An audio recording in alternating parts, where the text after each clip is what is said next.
Well, there's a guy named Tater. He's got a podcast show. Sipping on a cold one, watch his stories grow.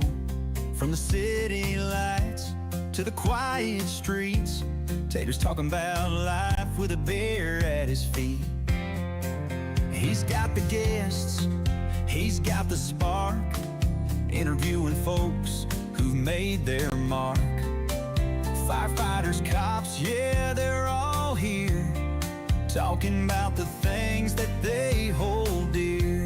It's Tater and a beer, shooting straight from the hip, talking about the real stuff, no need to skip. With a fireman's heart and a cop's point of view, Tater's breaking it down just for you.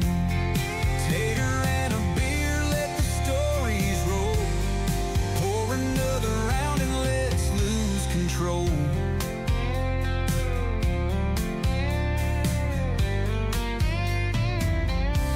They talk about the sirens, the highs and the lows, the calls they answered and the battles they chose. Heroes on the front lines in blue and red. Tater's digging deep, yeah, he's breaking the thread. Every week's a new tale, every guest is unique, sharing their truth. They're all kind of freaks, from the dark nights to the bright sunny days. Tater and a beer always find a way. It's Tater and a beer, shooting straight from the hip, talking about the real stuff, no need to skip. With a fireman's heart and a cop's point of view, Tater's breaking it down just for you. Tater and a beer, let the stories roll. Pour another round and let's lose control.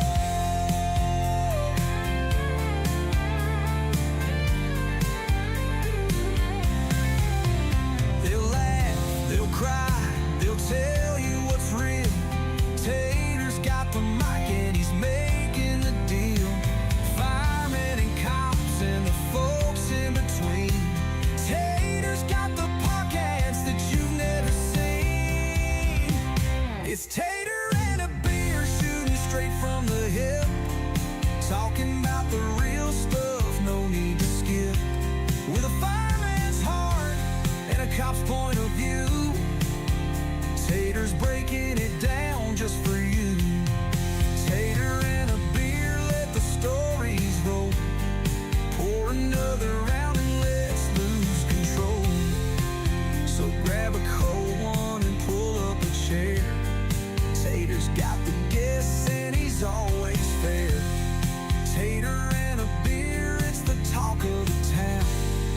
Come for the stories, stay for the sound.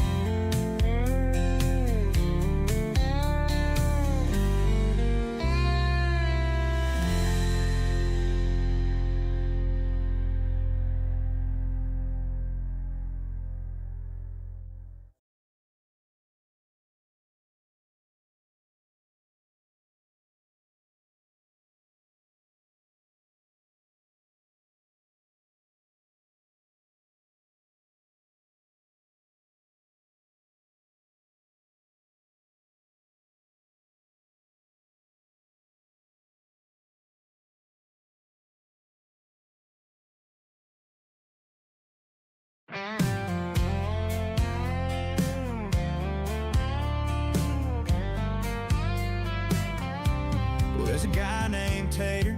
He's got a podcast show.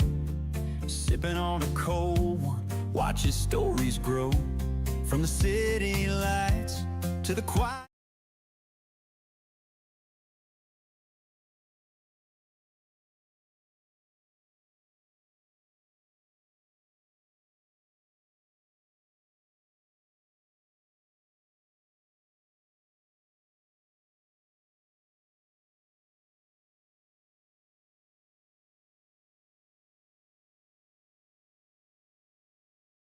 To the quiet streets, Tater's talking about life with a beer at his feet. He's got the gas, Oh, there it is. He's got the spark, interviewing folks who've made their mark. Firefighters, cops, yeah, they're all here, talking about the things that they hold dear. It's Tater and a beer, shooting straight from the hip, talking about the real stuff, no need to skip, with a fireman's heart.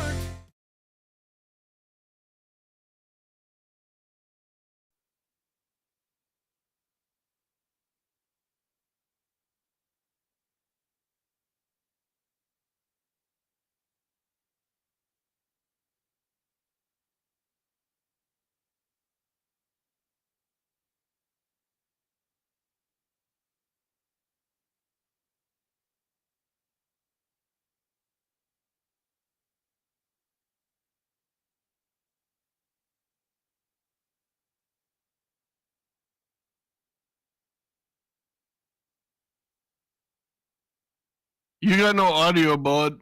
They're not hearing a single word you're saying.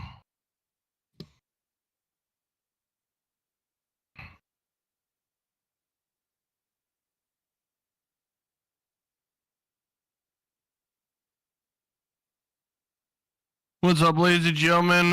As you noticed in our little thing, a special guest was supposed to be Timmy, but fortunately he had a loss in the family. He was unable to join us. There, now can everybody hear me?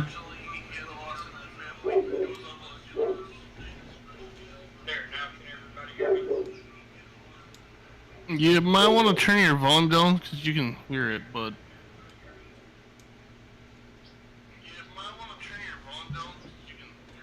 Alright, how's that now? The stream.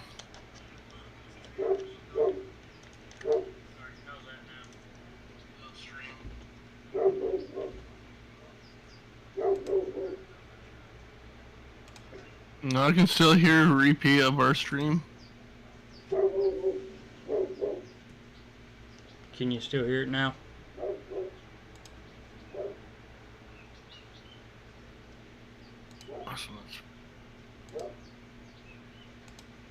No. Okay, cool. I had to reset my, I cannot hear it no more. I had to set it to my microphone on my headset, because my microphone on my desktop picks up everything. Alright, so, as we said, the show must go on. So, we're going to keep this thing rolling. We're going to keep it going. If there is anybody out there in Tubeland that would like to join us, and you have any experience in what we like to talk about, let me or Boogie know, and we will get you in here. Feel free to join. If you are another podcast that's underneath Squad Productions and you want to join in, let us know. We'll get you in here. Join the waiting room, and one of us can pull you up, or then we know if you want to come in, we can let you know to come in too. So, but we're gonna have fun. We're gonna keep the show rolling. I do want to start something out. I did not bring it up to you, Mr. Tater. I would like to read the Fireman's Prayer tonight, if we're able to. By all means. Yes, Tyler, you want to join the waiting room, bud?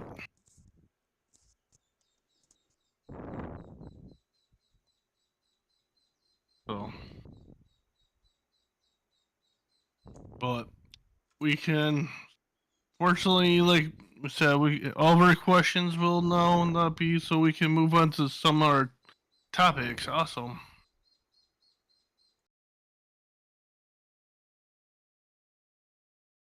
Questions. So, our first topic is going to be about Singer. This is going to hit your hometown, Tater. All right. Because this talks. Hold on. Oh my god. I gotta mute the stream. I'm hearing myself. I don't like that. It happened in South Carolina. That big, large Table Rock fire that's happening. Yep. They're saying how it started, and there's a couple of teens that has been arrested in this too. So there is a video. So let me share my screen. Well, I don't know if this is the proper video. No, it's not. Never mind. There'll be pictures, so I will share my screen for the pictures at least. Well, yeah, um, started as 3 South Carolina men and a teenager have been arrested on suspicion of starting the largest mountain wildfire in the state history. The South Carolina Forestry Commission said the teens were smoking on a hiking trail at the Table Rock State Park on March 21st and did not properly extinguish their cigarettes out, which sparked the inferno, according to the state agency.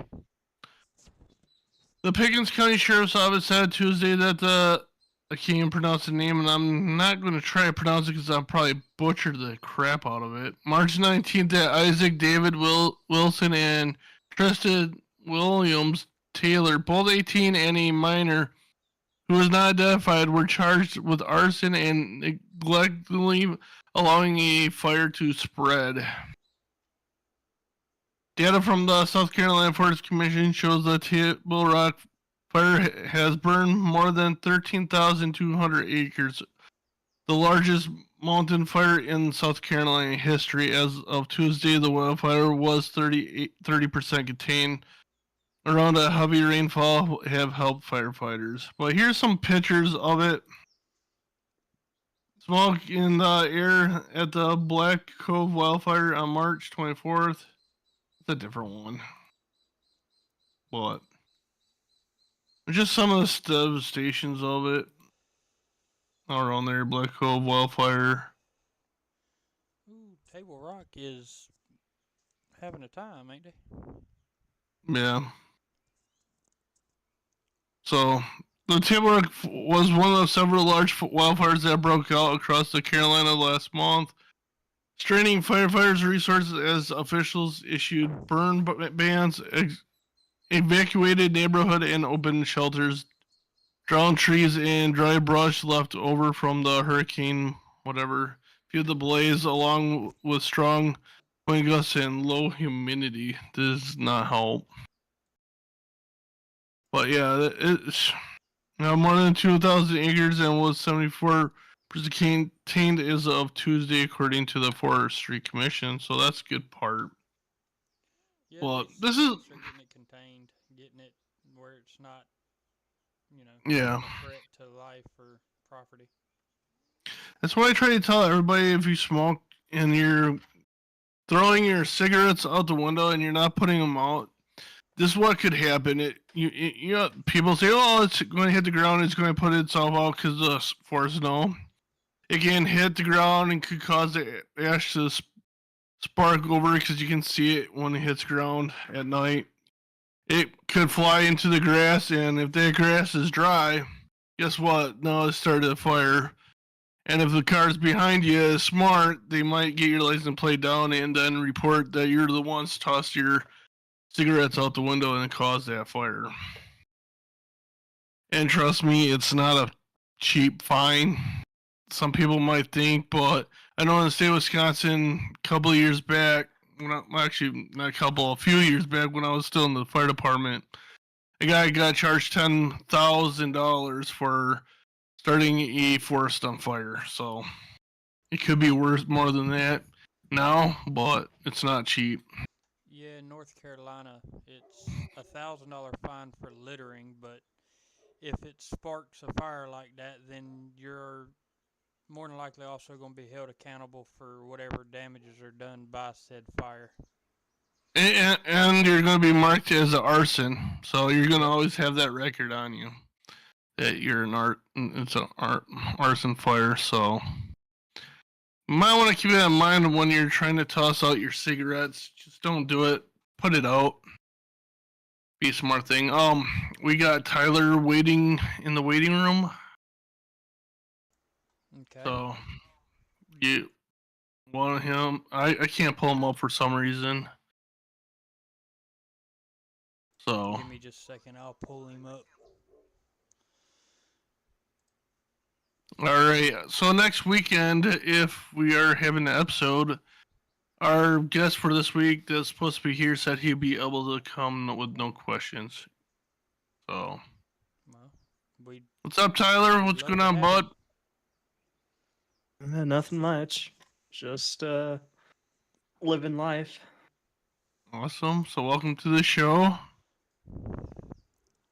So, Tyler, let everybody know that Tyler is the main host of Rocky Mountain Podcast, and he usually does his shows on Thursday nights at this 8 o'clock Central Time. So, if anybody's interested, go watch his episodes. He's been doing a lot of topics of airplanes, aviation, stuff like that, and some other stuff.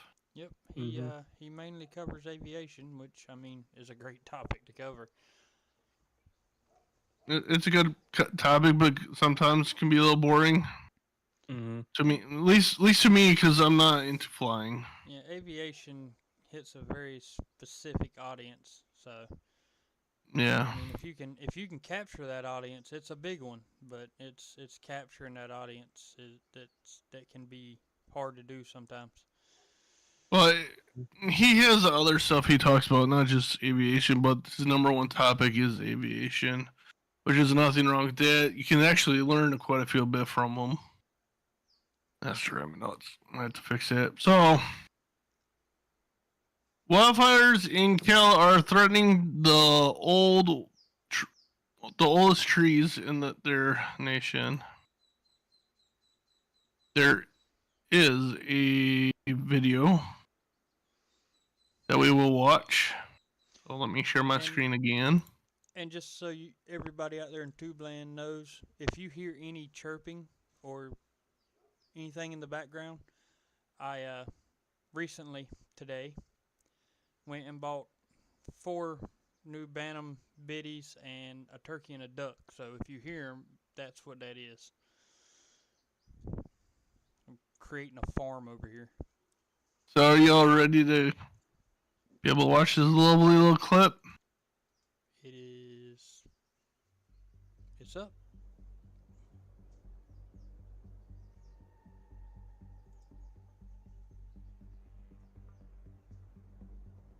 Isn't that crazy? I'm gonna pause that for a second. Isn't that crazy how fast that? I know it's a time lapse, so it's moving a little faster. But how crazy how big those smoke clouds and all that are? It's just crazy how they get big like that. And and even at a time lapse, that looks like it's burning quick. Yeah. So some people might not understand why these clouds are bigger than some fires, because grass fires, with the chemicals in the grass, even when it's dry, it's going to cause bigger smoke and denser smoke than like a house fire does.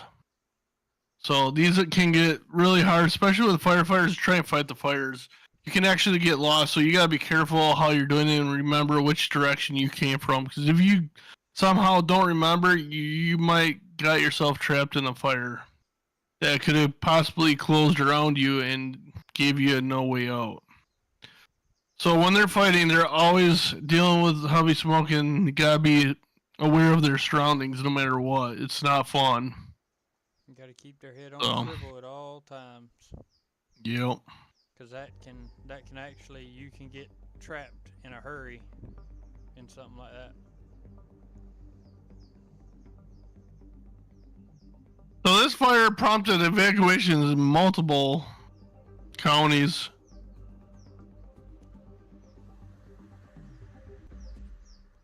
I got a question. Yes.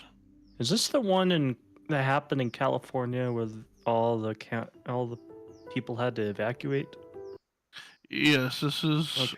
some firefighters in Central California were working Tuesday to contain a wildfire near the Nevada border, threatening a forest homes to the oldest trees in the world. After making good progress on Monday, officials said the silver fire broke out Sunday near Bishop, California, in Idaho County. I don't know if I said that right, and I'm sorry if I did not.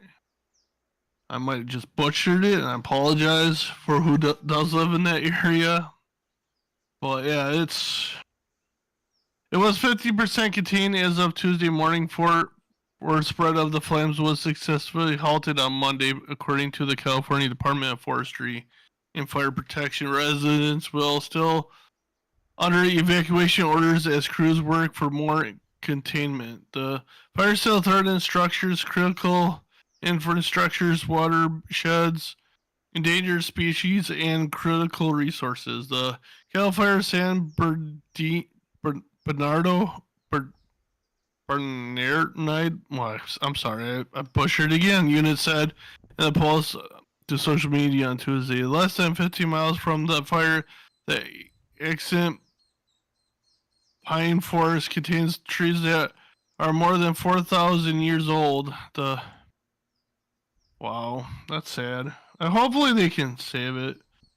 But here's some more pictures of it too, of the fire. But it sounds like you got it contained pretty well. Hopefully they can get it out in time. That's San Bernardino, by the way, there, Boogie. All right, thank you. But I butchered it. I feel bad. It's all good. But it seems like California does get a lot of wildfires like that every few years. Yeah, they Um, they seem to have quite a few every year, and then every couple years they get a big one that really takes off. yeah, and I really starting really early there, Tater. Thanksgiving. Oh, he's talking about my turkey, and yes, I'm starting early. That's why his name is Turkey, and that's it because he's gonna be on the table for Thanksgiving. Unless my kids talk me out of it. Yeah, and I'm not going to get into it tonight like last time. We were on about the people and the governor taking pay and all that from firefighters. Or that I couldn't find much information of them stopping payment to firefighters because I don't see how you can do that. That's their job. They're doing their job, so how can you take their pay away? But I do know about the insurance thing happened. And I don't want to really get into it. That's for another set date if need be. So I'm gonna let Tater take off on his one here that he put in for our little talking point.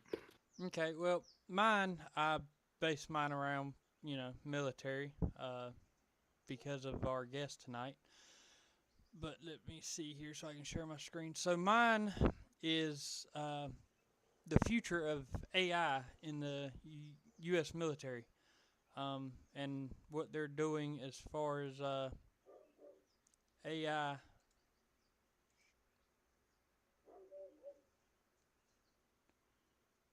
See if make sure it pulls it up. There we go. All right, so budget trends and the future of AI in U.S. defense. Basically, what it says is earlier this year, the Deputy Assistant Secretary of Defense, Michael Horitz, I ain't going to try to pronounce that either, revealed that the DoD had launched several new AI initiatives and investments. Central to this effort was the creation of Chief Digital and Artificial Intelligence Office, an organization established to oversee AI adoption with the DoD. It goes on to say that as AI becomes integrated in militaries across the world, the Pentagon is overseeing more than 685 AI-related projects, several of which are tied to major weapon systems. These efforts demonstrate the growing emphasis on AI as a critical component of U.S. defense strategy. However, funding trends reveal that while the Pentagon has significantly increased its AI investments over the past few years, physical constraints and shifting priorities have begun to impact growth. And then it's just got this little graph here that shows what the DoD asked for and then what they actually got for what they're trying to do. But I just wanted to get some opinions on this. I mean, it does seem like that as we go, the especially our military and like it said, other militaries around the year or around the world are focusing on AI to control its weapon systems and its its defense capabilities. But my thing is, how much reliance can you put on AI in in place of a human? Yeah, see with the AI, where I see it, it's gonna screw up just like a human. It's gonna have its hiccups. It's gonna mess up. So I think they really gotta keep a strong, fast eye on this stuff and make sure they catch anything that could go wrong and that. So I And don't know. and it says when the CDAO took over AI oversight in 2022, appropriations jumped dramatically from 10.3 million in fiscal year 2022 to 320.4 million in fiscal year 2023, signaling that consolidation efforts may have improved funding allocation. However, the subsequent drop in fiscal year 2025 appropriation suggests that the restructuring phase has ended and focus has shifted to stabilizing AI investments rather than expanding them. I mean, Tyler, this is getting into some of what you cover on your podcast, man. I mean, you take drones and stuff like that. I mean, they're even it's going to come a point to where AI is even operating that. I mean, to be honest, if an AI ever like controlled an airplane, I would definitely be scared about that. Ugh. And this kind of I goes along with my next topic. Strategic competition with China is another driver of the U.S.'s AI investments. I mean, we're always in competition with China, it seems like. I mean, Mm-hmm. that's, uh, it says the race to integrate AI into defense operations is intensifying as China makes significant strides in efficiency and AI development. While DeepSeek did not outperform OpenAI, it achieved comparable performance at a lower budget, demonstrating China's ability to advance AI capabilities with fewer resources. In response, the U.S. has implemented semiconductor export restrictions aimed at preventing China from accessing the most advanced AI chips, further underscoring the geopolitical significance of AI development. AI funding in the United States will be influenced by this continuing competition. And that's basically, it from there it just goes on into the whole AI race with China and political, which we don't get in. This podcast tries to steer away from the political side of stuff. Yep. But I mean, I don't know. I don't know how I feel about AI trying to perform what a human does, especially when it comes to our, national security and the defense of this country. I just don't see. I don't see AI being able to distinguish friend or foe as well as a human can. And I Yeah. could be wrong. Only way I think it's gonna work is if they can perfect it the proper way and the right way of doing it. Then yeah, let's do it because then it saves more of our troops' lives in that. But right now, I think we don't know enough in the AI world to know if we can do it or not. And their whole thing about China demonstrating its ability to advance AI capabilities with fewer resources. I mean, China's got 20 guys working on the same thing the U.S. has 5 guys working on. So Yeah. it's kind of a thing of, you know, the more the more Well, people and resources you got working on it, the quicker you're going to get it done, and the cheaper you can get it done because China doesn't pay its people what we do. Problem is, the more people you have on it, more you're gonna probably butt heads too. So that could be working against them too on that because you got so many people on it. Might get away because one guy's like, "Oh no, we should do it this way," and then our guy goes, "Well, our way." But that's here and there. We don't know how they're doing it or how well they work together. We have no history on any of those people. Well, I want to read something and then have a little bit of moment of silence for this, if you guys don't mind. Okay. This is the soldier's prayer. And I feel like it's going to be proper for today. Almighty and most merciful Father, we humbly ask you to go before our soldiers in battle. Keep them steadfast and renew their strength. Lord, be their refuge, and let no harm overtake them. Reach down from on a high to deliver and rescue them from the hands of the enemy and deliver them to victory. Amen.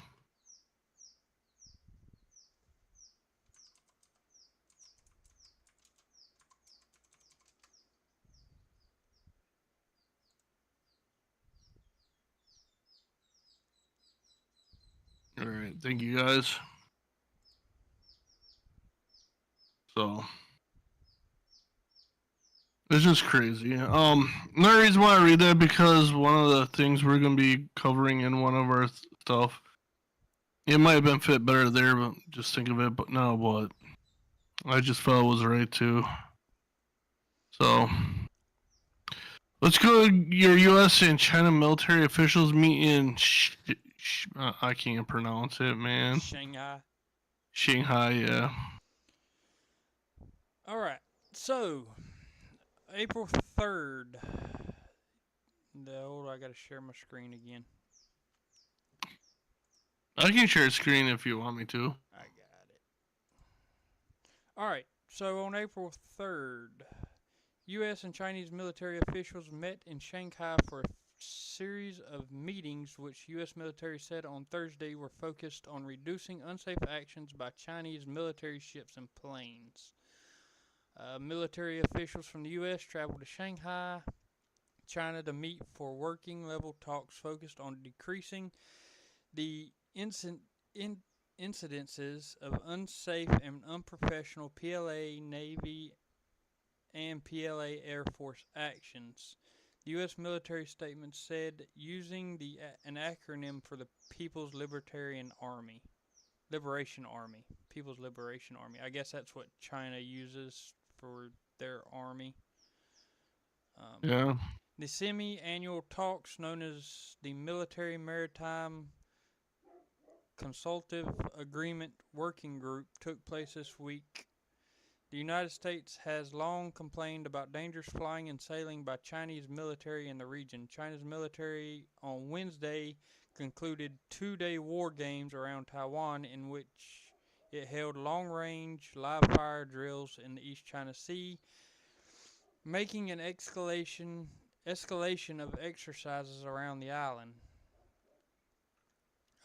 So basically, it's just talking about the U.S. Trying to get China to stop its unsafe actions, whether it be their Navy or their Air Force, in international waters close to land, just by the statement where it said war games around Taiwan. Yeah, well, China, I don't know if everybody knows, but China's been wanting to get Taiwan back. Just like what Russia is doing with Ukraine, but China wants to get Taiwan. But the problem is Taiwan is NATO, in the NATO protection. So if China would attack Taiwan, that would eventually start the World War III. Yep. Because Taiwan would call for that action to call all NATO to come for help. And the United States would have to, in fact, enact on it. And boom, you got World War III going. Because once that happens, then United States get in, and now guess what? You got North Korea, they're going to attack South Korea. You're going to have Russia having to go defend China because they are allies, and it's not going to be pretty if it happens. No, it would. Yep. It would. It would spark a. That would spark a chain reaction of NATO countries having to defend other Taiwan. NATO countries and Taiwan, and then while we're trying to defend Taiwan, it would spark, North Korea to do its thing, and it would be a snowball effect. Yeah, because North Korea is going to say, well, they're all going to be busy with Taiwan. We can, do what we want, which is not a good idea either there. Because whether people know it or not, there's been a long-standing ceasefire between North and South Korea. Yep. And it's just, this would be The pushing point to end that ceasefire. China attacking Taiwan and pulling all the allied NATO countries in would be the button push, so to speak, for North Korea to say, "Oh, here we go. Now's our chance." Because, and that's why I said it would most likely be World War III right there, because it would just be a big chain reaction on it all. And our relationship with China has been rocky for many years. Yep. It's always been rocky, and unfortunately, I don't foresee it getting any better. Nope. I see it getting worse before it even attempts to get any better. So, if anything, yeah, fortunately, hopefully we can pray that they do not pull the trigger. I think they're not going to. They were close to doing it while Biden was in office, but now with Trump, it might be different. So, all right, we're going to go over what we went over a little bit last episode, but this is give you guys all updates on all the wildfires that are actually going on in the United States. Oh, you went back to my calendar. Yep. So, number of new large fires or emergency responses is only one. But their total number of large fires under full suppression strategies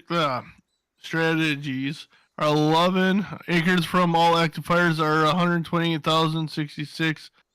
And none of them are contained at this time. 4 of them in North Carolina, 3 in Florida still, 1 in Georgia, the 1 in Carolina, and 1 in Arizona, and 1 in California. So, as of today's date, there were 16,380 fires with 810,438 acres burned till this date. That is a lot of acreage that burned. So, let's go to North Carolina. We still have Black Cove, which they got now 97% of it is contained percentage. So that is good. 97%. So they're making progress getting that out. Deep Woods 79%, which is good. Rattlesnake Branch is only 26%, so don't think it was a big change from last Saturday, really. I think that was about 20%, 23%. Yeah, it was. It ain't went up much. No. And then the North Carolina Forest Services is still not under control. So. Then with South Carolina, that Table Rock that we were talking about, so they have it 97% contained, so it's almost near out. But at least they figured out what started it, and they have 3 people in custody. They're still innocent to proven guilty because they got to go through the court system and all that. So they're not guilty. They were charged of it. Now we just gotta wait till it runs through the court system to find out. Will we be able to find out if they were? Might be a little hard. Would have to really look up. It could take a year or that, depending on how long this investigation goes before they do go to court too with it. I also want to point out, I want everybody to take a look at the damage one or two people can cause just by throwing a cigarette butt out the window. Right at 16,000 acres of land burnt. Just by a cigarette. That is by a lit cigarette getting thrown out, whether it be out of your car, you're standing somewhere smoking, whatever, but you throw a lit cigarette out, and that lit cigarette has caused almost 16,000 acres worth of damage, whether it be to the Table Rock complex itself and the surrounding areas around Table Rock. I mean, that's... Pay attention. If you're going to smoke, do what we did in the Army. Field dress it. Rub the cherry out, step on it with your foot, make sure it's good and out, and then throw your butt in the trash. Don't throw it on the ground. If you're driving down the road and you got a cigarette, you're smoking in your car, carry a bottle or a can with some water or something in it and just drop it in there. Don't throw it out the window. Or buy a car ashtray if it doesn't come with one. They do buy them at stores where you can buy these portable ashtrays for vehicles that will fit in cup holders. And put it out that way. You can dump it out and clean it out that way. Because I know some people are like, oh, I don't want that in my car. It smells. Well, if you clean it out every day or every time you stop where you're going, they got trash cycles. You can throw the ash and all that away so you don't get that smell. And if you don't really want that smell in your car, then why are you smoking in your car? Because that can be the main cause of the smell in your car is from just smoking itself, not from the ashes. Yep. So,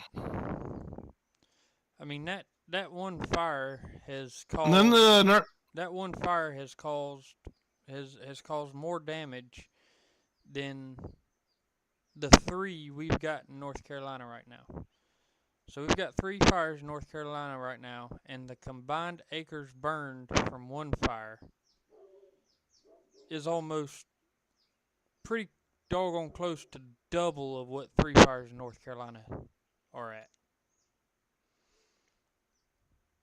So all right, now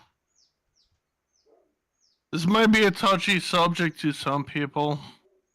It's somewhat for me because of firefighters. Pretty sure it's going to be for Tater, but I want to get this out there. I kind of want to keep doing this every podcast we do.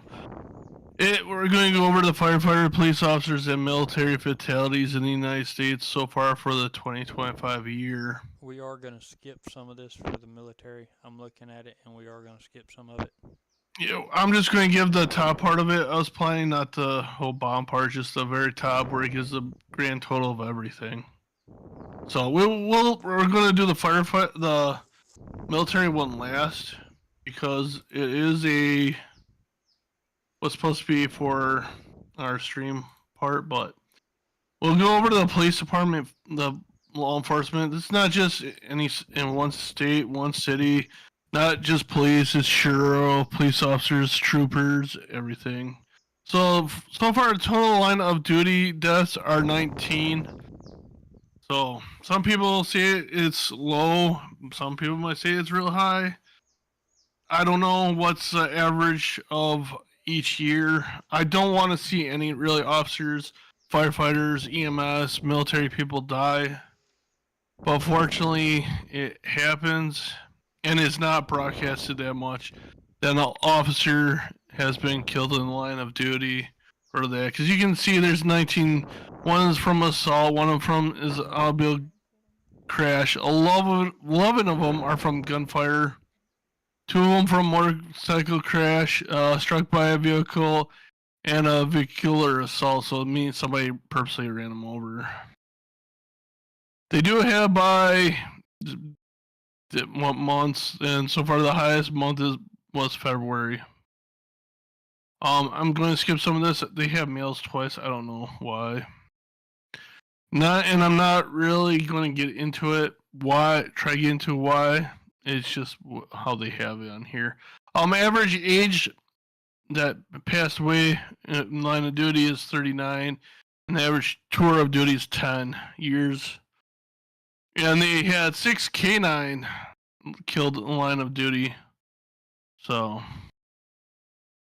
but as you see, it's 19. It's going to be like a theme for the fire department too. So I don't know if it's going to show it. Just let me know, Tater, if it's showing it.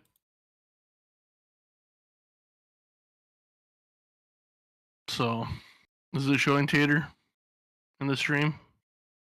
So it's also 19 firefighters / EMS has died in the line of duty.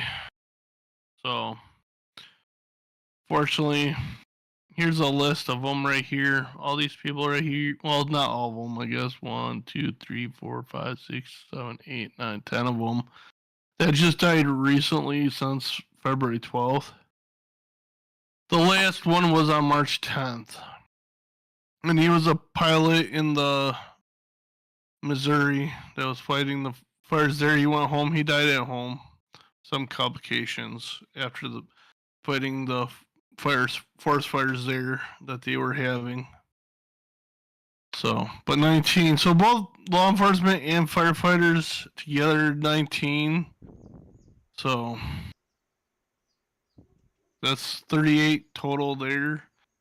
Now, military, the total of casualty types is 109. 77 is from hostile. 32 is from non-hostiles. I'm assuming that's from non-combat deaths. So that's what I would think. So that's non-combat. So the Army lost 70, Navy lost 4, Marines 14, and the Air Force 21. The Air Force lost 21 people. Yes, this year so far.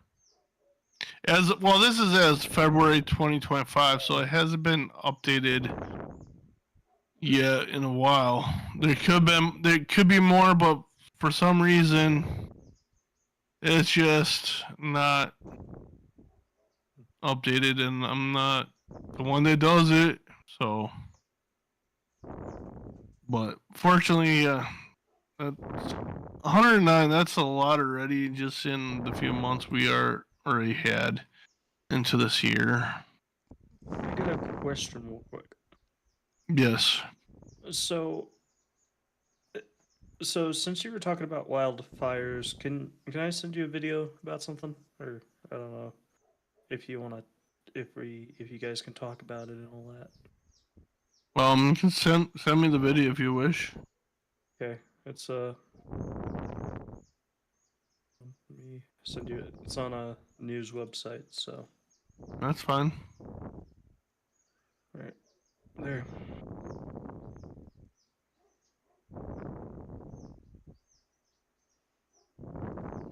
It was in. This was in my state, or in my town or city, it should say. So this happened in March 31st, end of last month. I'm gonna play the video that's there. So I'm gonna share my screen. This is actually something we can charge, and this is just from one kid too. So. New video obtained. You ready, Tater? Yep, send it.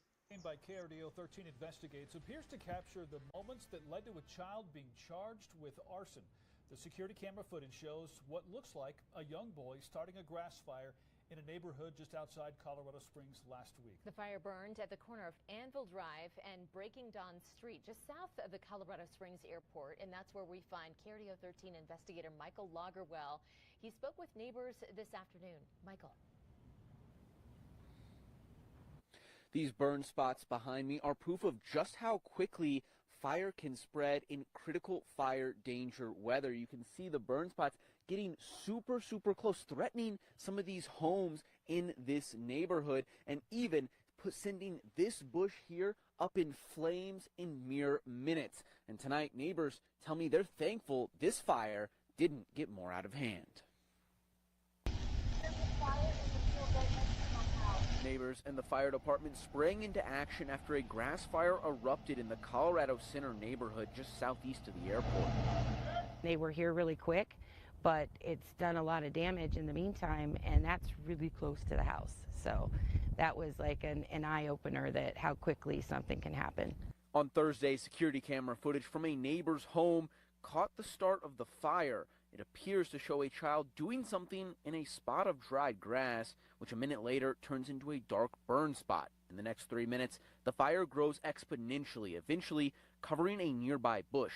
That child is now facing a 4th-degree arson charge. Well, I don't know the mind of the kid. Maybe he was just was bored, needs to be entertained, but needs to find something better than causing this kind of problems, because I don't think how much damage could have been done. A little more wind, a little higher grass, yeah, it could have been a big problem.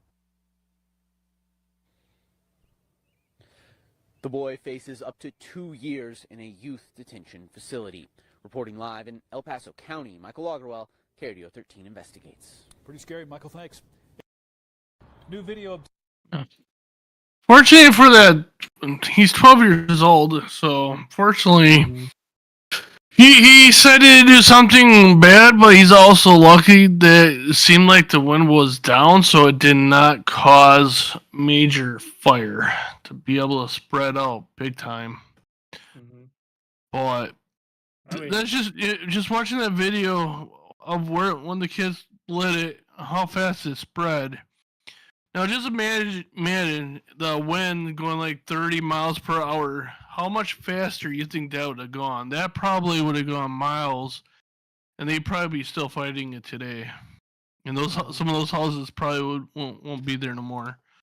But a couple of years in child detention, it's kind of he can learn from this, but he might not. It's depending on the situation too. Yeah, he might be bored. The guy seemed like he's like, oh, he just seemed to be bored. It's not something he should do. It's like, it don't matter. Doing something like this is going to cause, because what happened if there was actual house fire and he said, oh, I'm going to use up these resources to put out this little fire I just started because I was bored. It'd be cool to see this happen.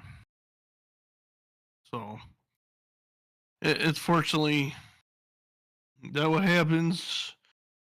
This is another thing too. I suggest with family, teach your kids that fire is not a toy. Fire can hurt you, can hurt somebody. It can actually kill. Because if that fire would have gone out crazy and say a person got trapped and got killed in that fire that he started, now he's not just looking at arson, he's looking at murder charges. So he's lucky that did not happen. I'm glad it did not happen either, but I'm glad it didn't happen either. I mean, Colorado still, gets like wildfires every year or every summer and all that. So,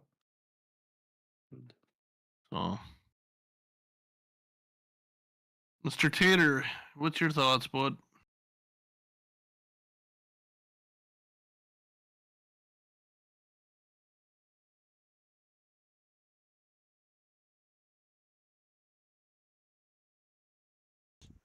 It's, I've seen it happen. Well, not seen it happen. I know it can happen. It's actually happened in my house. Not in my house, but in our house when I was younger. My daddy had just worked a 24-hour shift he was a paramedic with a local county. He just worked a 24-hour shift. He come home, and I don't know if I'm sure Boogie, you probably know. Tyler, I'm not sure if you do, but when you work a 24-hour shift, especially as a paramedic or a firefighter, when you come home, staying awake can be difficult. Um, Yep. but my daddy come home after a 24-hour shift. Um, I guess he put my brother down for a nap or something. Um, went and laid down, went to sleep. Next thing he knew, he woke up to my brother screaming. Went in, and my brother had set his bed on fire in his bedroom. Um, Apparently, my brother had went in the kitchen, found a step stool, climbed up on the step stool, and was able to reach a grill lighter that was on top of the refrigerator. Went in his bedroom, started striking it, and like I said, led to him setting his bed on fire. Here my daddy is half asleep, having to drag a burning mattress out the house before it set the rest of the house on fire. And then two, being um, part of the local volunteer fire department, having to call 911 because your house is on fire, or your house is full of smoke because a mattress got set on fire. Yep. You know, my daddy always taught us, you know, fire's not something you play with. It can be deadly. It can be devastating. And you've really got to make sure your kids know that. My kids know that. I've got two that are pyromaniacs, but they also know if they go outside or they do something stupid outside or in the house, then there's going to be consequences for that.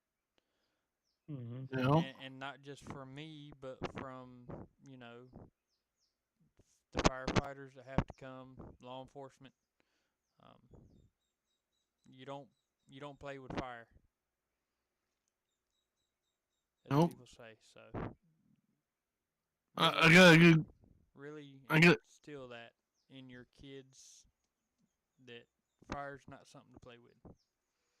No, I got a good example of that.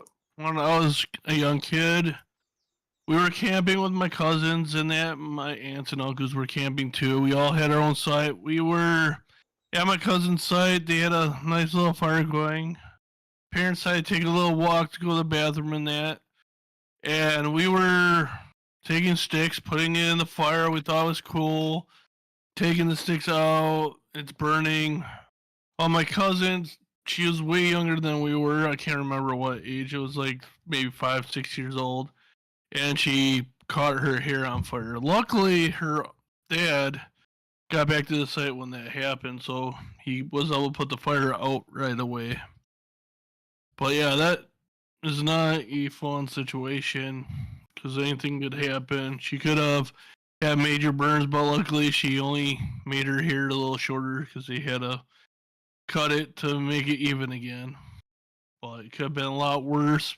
Could have got really seriously hurt with burns and all that. Another thing, I don't know, some of you might watch TikTok or that. There's a video that's been going viral that I've been seeing a lot with this 11-year-old pranking 911 that happened in 2023. She said to call 911 and text 911 saying this girl was kidnapped. A lot of resources went out trying to chase down these vehicles to find out. It never happened. They pinged the phone call from in Texas where they were coming from, and it was coming from this house. So they showed up there, and they end up talking. The girl ended up being arrested, being 11 years old, facing a few felonies for it because there were helicopters, multiple agencies used in search for this vehicle that supposedly kidnapped this young lady and all that, put them in their trunk, and that never happened. I don't know the outcome if she was fully charged. I know she was arrested for it. Her parents. I gotta give props to her parents because her parents were not happy. They did not cover anything up. They worked with the officers and scolded her to start telling the truth, and finally got the truth out. But props to the parents doing it right. in that Oh. situation. I So don't know if people out there know it or not. When you call 911, just because they ask you for your address or where whatever is taking place, just because they ask you for that doesn't mean they don't know. Most of your 911 call centers have the ability to ping or access the location of where that 911 call is coming from. If you misuse or if you call 911 thinking you're funny, you're going to call them and hang up. That 911 operator can ping your location. They know where you're at. right, Tater. I got another story for you that happened here. We had a girl that was not even 10 years old yet. She was 9. She was calling 911 calls at night on a phone that didn't have service or nothing, but it had the capabilities of still calling 911. She would call 911 at 1 o'clock in the morning, 9 o'clock at night, all these very late night calls for a fire. So we were responding. It was almost every single night. It was going on for a month and a half, trying to figure out what the hell. So we ended up stopped sending cars, only sending one vehicle to the location to verify if there was a fire or not. Fortunately, there was a couple of them that had small fires that we were able to put out in time before it spread, but it prevented a proper response because we didn't know, is this that false alarm call again? Are we getting, or that? So fortunately, they end up somehow figuring it out because another kid, it hit the news, and another kid brought it up, that her friend was doing this. They weren't able to ping because it didn't have any service. Because once I guess after that cell phone doesn't have service, the pinging of it is incapable because it doesn't have a actual phone number tied to it no more. But it's able to make 911 calls in case of emergency still. Why, I don't know, but fortunately, since she wasn't 10, because in the state of Wisconsin, to be able to be charged with a crime like that, you have to be 10 or older. So she was not charged. The parents weren't charged because they didn't believe in charging parents. But we were confirmed that she was going to get punished and everything, but to find out she didn't really get punished. She ended up doing something like this again a few years later, and she ended up being arrested for it because she was over the age of 10 and was able to be punished for it. Because she didn't learn with all the stuff firefighters, police were all saying that this could cause you to go to jail for multiple years because you're wasting valuable assets. Which, yep. But it's not a fun joke. Calling 911 just because you thought it's funny. Because this 11-year-old girl, I don't remember what state it was, or that they said in this viral video, that it's not. You're wasting so much resources just for a funny prank. Because her and her brother heard it on YouTube that they were talking about how they wanted to call 911 and prank them, but they never did. They said they weren't going to, but they thought it would be a cool idea. Not saying everybody's going to do what, because somebody on YouTube says, hey, this person on YouTube says it would be funny to prank call 911. It's not funny. No. You might think it's funny, but it's really not. Because those firefighters, they're waking up, if it's especially in the middle of the night, they're sleeping, resting up for an actual fire call. And you're waking them up, and now they're all pumped up because you got to fight this fire, and they get there, and there's nothing.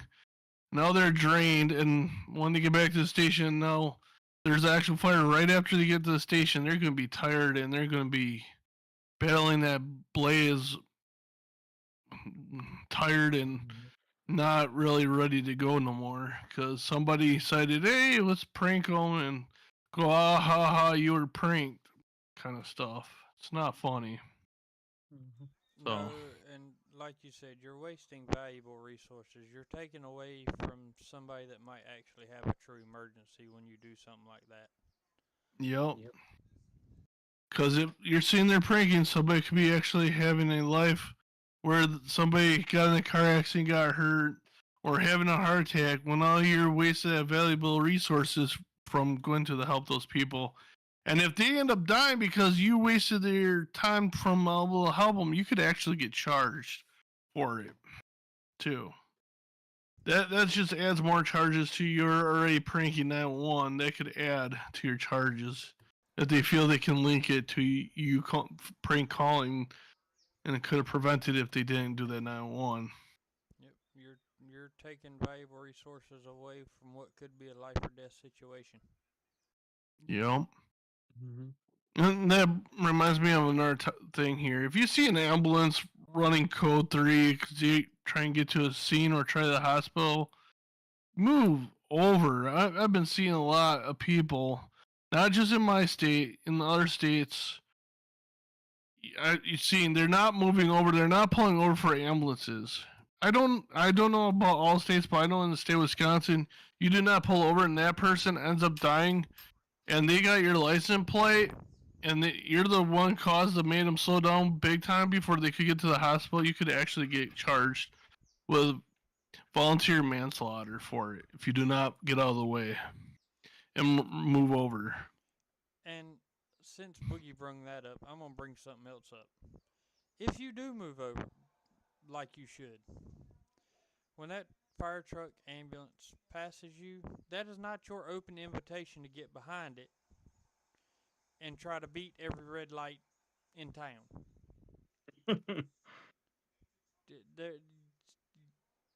Them going past you with lights and sirens does not mean you can follow them and run red lights and everything else with them. Because what you're going to do is you're going to cause another accident, and now you've tied up even more resources because you want to be an idiot.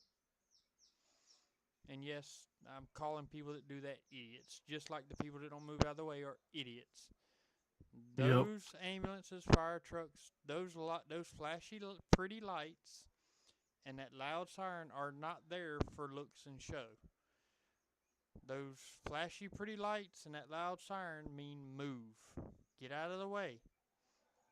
Are there sometimes, yes, that it's hard to get out of the way? Of course. Take me and my wife, for example. We were in Myrtle Beach last week, and we had an ambulance running up behind us, lights and sirens blaring. All 4 lanes, both turn lanes and both regular lanes, full of traffic. They understand that there's sometimes you can't move.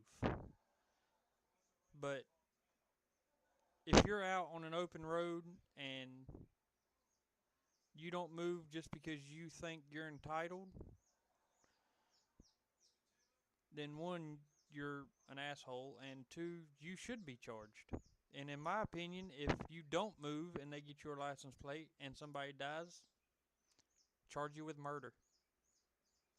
Because that's what you've done. I know in my city, the officer is always watching, and they see and able to catch it. They are calling your plate out over the radio to the police department, and they will come to your house or find you and pull you over, and you will get a citation. No ifs, ands, or buts. And they're going to sit there. Well, you can see you didn't see it. Guess what? You got multiple firefighters saw you do it, and they are all willing to show up to court and fight with the officer. So make sure you get that ticket. And it does not give you the right to, if you get to a stop sign, oh, there's a fire truck coming, that's why they're not moving. I'm going to go right away because no. The firefighter's going to end up going through. You think you got time? You don't have time. You stay there and wait. Because we had a taxi company here in town. They learned the hard way. They kept doing it to us. We end up one time because they went through and we didn't have time to hit our brakes in time, and we end up T-boning them. It's not fun because we end up not making to our call. Thank God it was a false alarm that there was no fire, but that caused a couple of injuries to firefighters and to the person that was driving that taxi because they thought, oh, they're coming. I got time to go because these guys are not moving for that fire truck. I can get through, and no, you don't. Same you never take that chance. Same thing goes with a school bus. Yep. buses would even I have see people all the time. They see a school bus coming, and what's their first instinct? They go Beat around the it. school bus. Oh yeah. I seen people. Those are the people picking up your kids, folks. And Mhm. I'm a witness to it. It happened to me this week. I took my test this week to get my CDLs to drive a school bus. I was going to turn left onto the 4 lanes, had a state trooper pass me. Not long after he passed me, I had a van pull out in front of me. It wasn't 2 seconds after that van pulled out in front of me, there were blue lights and a siren behind me. The highway patrolman come around me and pulled the van that pulled out in front of me over. There's one area where I live. They have a cop sitting because they've been numerously times not stopping. It is not safe. You're going to go through. That bus driver might not see you in time, and that kid start crossing, and bam, you hit the kid, and now you're looking at major trouble. And their family is going to be devastated because they're going to have to go rush to the hospital. Pray to God their kid is all right, because you did not want to stop for a bus that's trying to drop their kids off at home safely for the day from school. And yeah, it's inconvenient. Getting behind a school bus is inconvenient, and it can be a pain. But Yes, I bicker him. use common sense. I know it ain't so common anymore, but if you got a shred of it when it comes to a school bus, fire truck, an ambulance, a cop car, use your common sense. If you see a school bus and you see those flashy yellow lights, come on, don't try to beat it. Wait. If you're running that late, leave earlier next time. If you see a fire truck or an ambulance coming, lights and sirens on, pull over. If pulling over for that split second is gonna make you late, well, guess what? Like I said earlier, leave earlier next time. I do admit, I get mad when I get behind a bus, but it's part of life. We gotta stop, make sure those kids get off safely. Just like firefighters, when they get done with their fires, they want to go home safely. Police officers want to go home safely after their day. And that. And you might be on your way home from work and all that. That's all they're trying to do is get home safely. And you can just help by stopping for the school bus so they can get home safe, just like you want to get home. So, but I want to read another prayer. This is the fireman's prayer. This one always hits me when I read it. I'm pretty sure it's going to hit Tater here because he's like me, former firefighter, and he's probably read it multiple times. So, when I am called to duty, God, whenever flames may rage, give me the strength to save some life, whatever it be its age. Help me to embrace a little child before it's too late, or some older person from the horror of that fate. Enable me to be alert and hear the weakest shout, and quickly and efficiently to put that fire out. I want to fulfill my calling and give it the best in me to guard my neighbor and to protect his property. And if according to your will I have to lose my life, please bless with your protecting hand my children and my wife. Amen. Amen. It's I don't know why every time I read it, it gives me goosebumps all over again. So we're gonna keep this train going. So that was for you firefighters out there. We're gonna do the one for the police officers of the country. We're gonna do the policeman's prayer. When I start my tour of duty, God, wherever crime may be, as I walk the darkened streets alone, let me be close to Thee.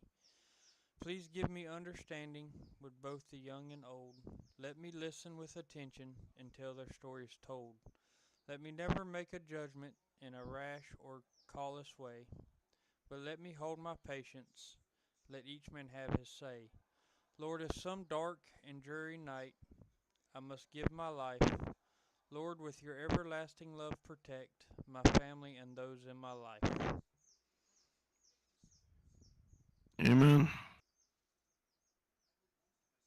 I would like to thank all firefighters, all law enforcement, all EMS, all of our teachers, and our community workers that work out in our communities to make our lives the way they are able to. Thank you for all your hard work protecting us, making sure we stay safe, putting all these fires out, and answering those calls when needed, even though you're putting your life at risk just for us. Thank you very much. Amen. Amen. And may the Lord be with you every day.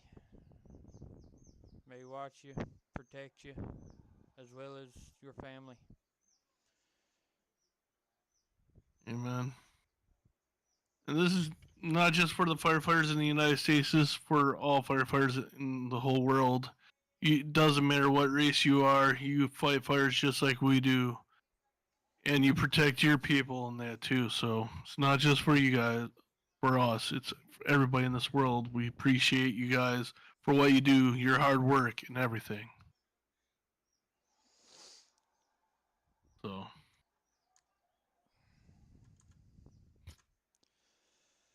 All right, guys. Well, do you have something else, Boogie?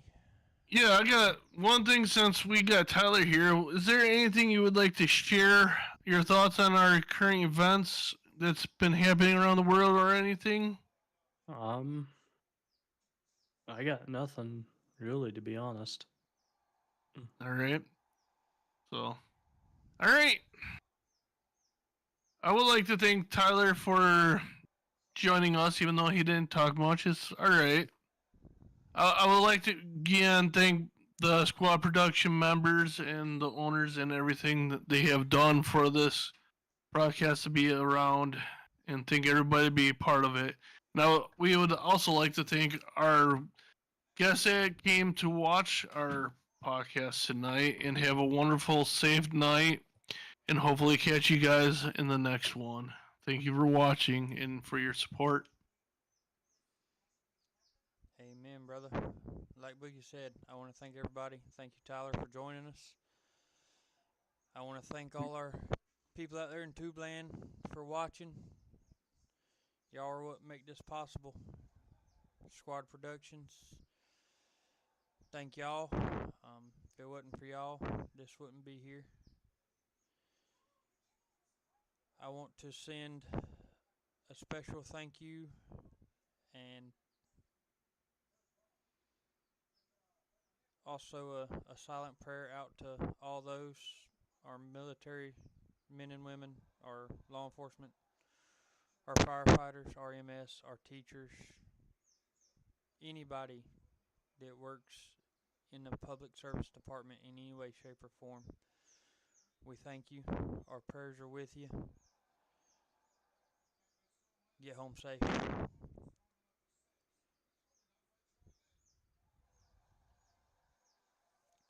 And on that note, Boogie, unless you got anything else, Tyler?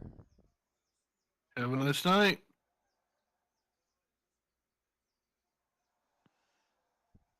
All right, guys. Well, that's been Tater and a Beer, episode 3. We're next in what, Boogie, 2 weeks? Yeah. So join us then, episode 4. Are we going to try to bring our guest that was supposed to be here tonight back, or Possibly next Saturday if 2 bottles and a beer is not going to be on next weekend. So, till then, peace. Peace out.